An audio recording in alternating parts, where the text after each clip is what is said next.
Y'all are gonna fall in love with this one, because I just took one of the strongest and most fun Titan builds to ever exist in Destiny and reimagined a prismatic version of it that is literally 10 times better. And today I'm going to tell you exactly how to put it all together and play it to perfection. This build has it all from massive single target damage, nuclear area of effect damage, insane damage resistance, and a surprisingly strong super that I bet you won't expect. Another thing this build video has is 3 exclusive emblems that you can earn in my live stream during the Final Shape Contest Mode raid. 2 of them are unlocked simply by watching my live stream over at twitch.tv/Mactics, while the third will unlock for anyone who subscribes to my stream. Again, all only available between the time and dates on screen. With all that said, let's get right into the build. Things kick off with our first aspect selection, Consecration, granting us the ability to transform our melee ability into a devastating 2-hit combo while sliding. On the first melee activation, you'll spend half of a melee charge and jump into the air, gaining 25% damage resistance and sending a wave of fire to inflict scorching damage to any enemies out in front of you. If you then reactivate your melee ability while in the air, you'll spend another half of a melee charge to slam down in a fiery explosion, sending out another wave of fire to deal massive damage and ignite any enemies that were scorched from the first wave. Fitting hand in glove along with this, we'll also be taking the Frenzied Blade melee ability from the Strand Titan family, which severs enemies hit by it, debuffing them to do 40% less damage to you. What's significantly more important about this melee ability though, is the fact that it has 3 melee charges, allowing us to have significantly higher Consecration uptime, or giving us the option to launch 3 consecutive Consecration combos on anything that dared to wake up that day. Furthermore, the Consecration aspect has been buffed even more since my last build promoting it, with a 20% damage increase to its ignition damage since we last spoke. Another important thing to note about Consecration is that both it and the ignition caused by it count as melee damage, which is a perfect segue to introduce the second aspect of this build, Knockout. With Knockout, we'll be gaining 50% bonus damage to our Consecrations after damaging an enemy below 30% HP or breaking any shield, which of course includes all of the ignition damage caused by Consecration as well. Additionally, Knockout also grants us the amplified buff on melee final blows, which basically gives us permanent uptime on a light subclass buff, important for some Fragment synergies coming later in the video. But that's not all that Knockout does, as with this aspect, we will also be receiving a 50 to 100 HP heal per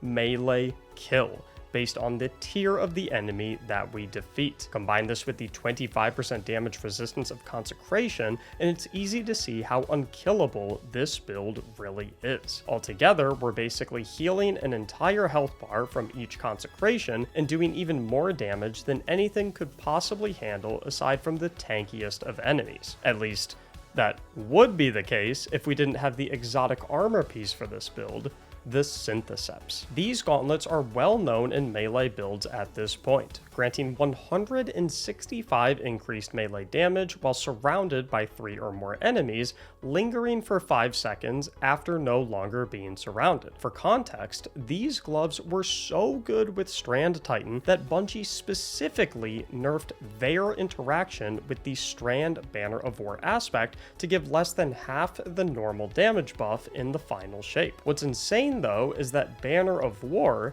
now only buffing melee damage when paired with Consecration by 15%, used to give a formerly considered to be overpowered 40% melee damage buff. Knockout gives 50%. What did he say? And faces no reduction penalty at all when paired with Synthoceps. This means that you'll actually have about 10% more melee damage bonus on Prismatic Titan than you would ever have on Strand Titan, even pre-nerf. Combine that with the fact that you can unleash 3 consecutive Consecration combos, hit those like and subscribe buttons if you like that alliteration, and I think you'll start to see why I believe this build to be even better than Strand Titan ever was. Now, while our secondary abilities are much less impactful to our build compared to our melee selections, we can still get some good mileage out of the Shackle Grenade to suspend large groups of enemies. This serves as a good gap closer for us because we don't have access to most of the movement options available to other subclasses like Shoulder Charge and Grapple Grenade. This also serves as a good source of darkness debuffs for building darkness transcendence energy. Remember that transcendence is one of the big selling points of the new Prismatic subclass, a form that you can enter on command once you've filled both your light and darkness damage meters, which grants you a period of increased weapon damage, ability regeneration, damage resistance, and transforms your grenade into the Electrified Snare, a grenade that detonates with a blast that will suspend and jolt all enemies that it hits. Moving on to our super ability, we actually have a pretty difficult choice to make. With the Facet of Purpose Fragment, we'll be gaining a defensive subclass buff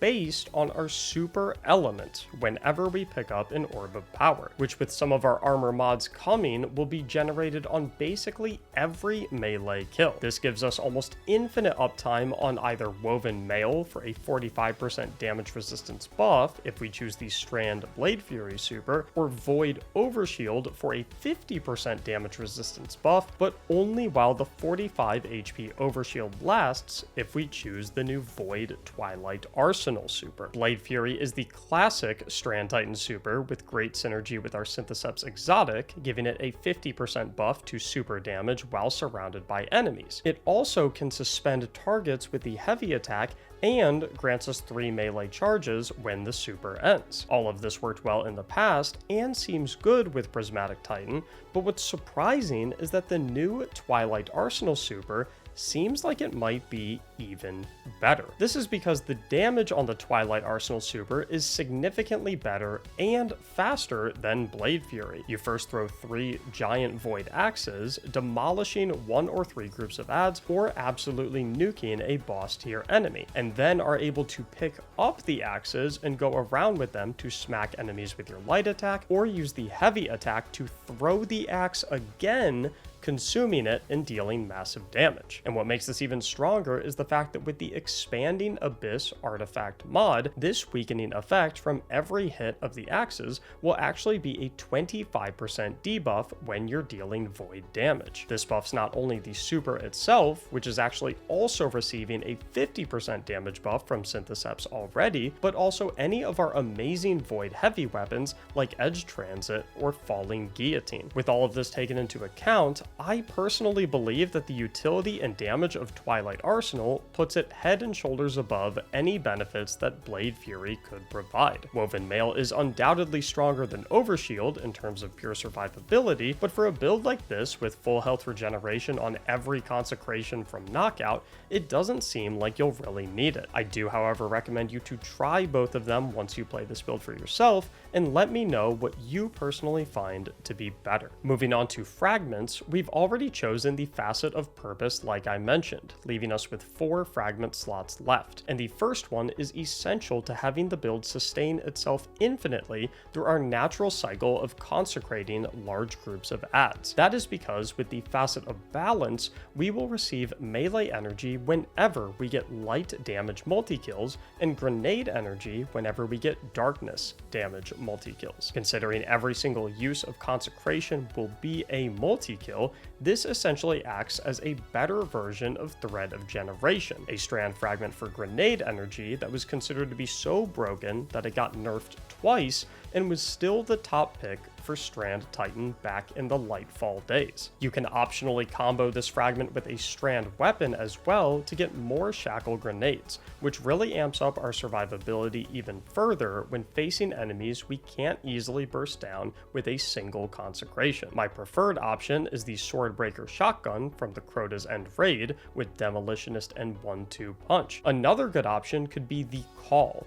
the new strand rocket sidearm that's a destination weapon for the Pale Heart of the Traveler, with a roll like lead from gold to give us a ton more ammo, and desperate measures for a 30% damage buff. And to make these strand weapons even more powerful is our third fragment, the Facet of Bravery, which gives us unraveling rounds on our strand weapons whenever we get a powered melee kill, causing any strand weapon to unravel enemies after damaging them, which chains around any nearby adds for additional strong damage and debuffing. This is another amazing benefit to tailoring your loadout towards doing both light and dark damage. But if you'd rather use a kinetic weapon, the Facet of Grace is a good substitute for your third fragment slot, which gives you more transcendence energy from kinetic damage and even more transcendence energy for both you and your allies from super kills. This makes up for the lost darkness damage from not having unraveling rounds, and also has strong synergy with other teammates doing similar builds. With our fourth fragment, we want to address one of the potential issues from earlier with the imbalance of our light and dark damage, making it tough to charge up our transcendence meters. The Facet of Sacrifice makes all of our kills, while affected by a light buff, grant bonus darkness transcendence energy. This ensures that our darkness transcendence energy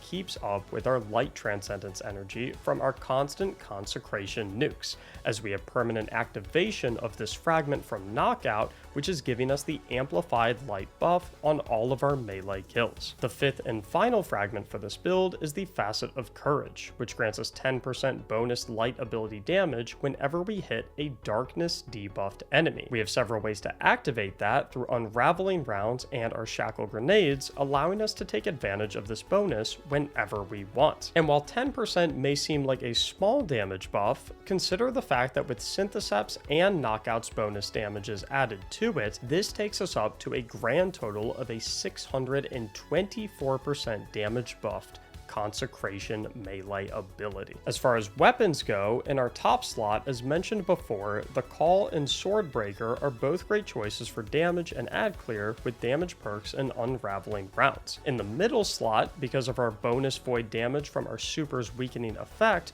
a void weapon like the Graviton Lance can be an excellent choice. This also enables us to double up on void, something I'll speak more on in a moment, by equipping a void heavy like Falling Guillotine with damage perks such as Frenzy and Surrounded, or a movement version with Eager Edge. We can also use the Edge Transit Grenade Launcher with Cascade Point and Envious Assassin, or Bait and Switch, which is the undisputed king of void heavy DPS. As far as our armor mods go, most of these justify themselves quite easily, as on our helmet, Hands On provides us with an enormous amount of super energy from all of the melee kills we're getting, along with a Void Siphon mod, which will allow us to make orbs with our Graviton Lance, and our third mod being a heavy ammo finder, benefiting from our exotic primary to spawn us quite a lot of heavy ammo bricks. On the gloves, we will obviously be going with a copy of Heavy Handed to generate orbs on powered melee final blows, along with an impact induction for a chunk of grenade refund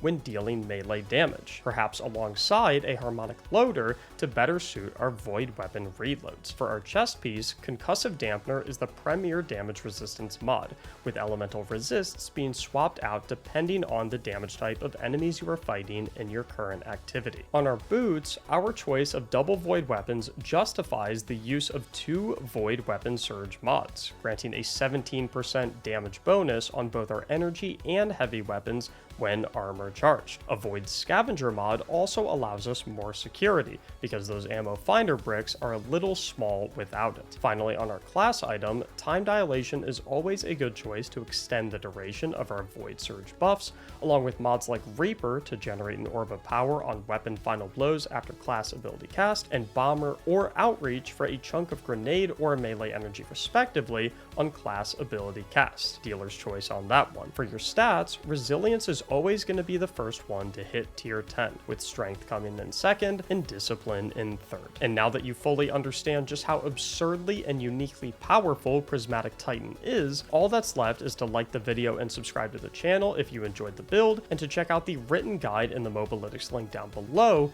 inside of which I've also included a Destiny item manager link that you can use to automatically equip all of this to your Guardian with just a few clicks. I hope to see you over in the live stream on Friday and Saturday, where you can get those 3 emblems I mentioned previously as you watch my squad and I gun for the world's first raid race title. Thank you so much for watching. I'll see you in the next build video, and as always, have a great day.